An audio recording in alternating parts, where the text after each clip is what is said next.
स्वामी विवेकानंद के जीवन की कई प्रेरणादायक कहानियां हैं जो हमें जीवन में सच्चाई, धैर्य और आत्मविश्वास के महत्व को समझाती हैं।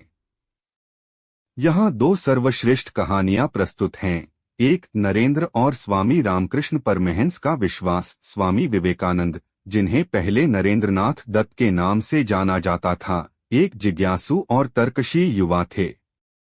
वे हमेशा ईश्वर के अस्तित्व पर प्रश्न उठाते थे और संतों की परीक्षा लेते थे। एक दिन वे स्वामी रामकृष्ण परमहंस से मिलने गए और उनसे सीधे पूछा, क्या आपने भगवान को देखा है?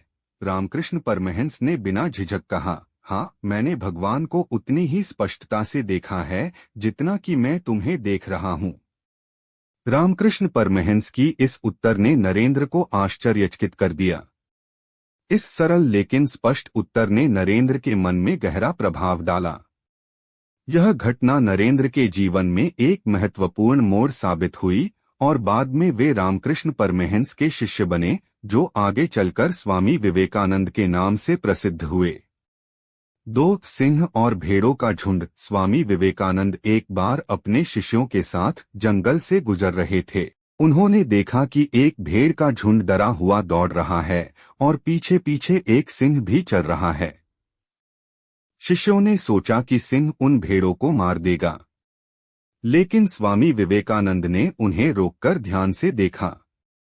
वे समझ गए कि सिंह भेड़ों के बीच पलाबधा है और उसे अपनी असली शक्ति का एहसास नहीं है। स्वामी विवेकानंद ने शिष्यों से कहा, देखो, यह सिंह भेड़ों के बीच पलाबधा है, इसलिए वह खुद को भेड़ मानता है और अपनी असली शक्ति को नहीं पहचानता। इसी प्रकार मनुष्य भी अपनी असली शक्तियों से अनजान रहता है और खुद को कमजोर समझता है। जब तक उसे अपनी आंतरिक शक्ति का एहसास नहीं होता, तब तक वह आत्मविश्वास से भरा हुआ नहीं हो सकता। इस कहानी से यह संदेश मिलता है कि हमें अपनी आंतरिक शक्ति और आत्मविश्वास को पहचानना चाहिए, तभी हम जीवन में सच्ची सफलता प्राप्त कर सकते हैं। ये दोनों कहानियां स्वामी विवेकानंद की शिक्षा और उनके जीवन के आदर्शों को उजागर करती हैं।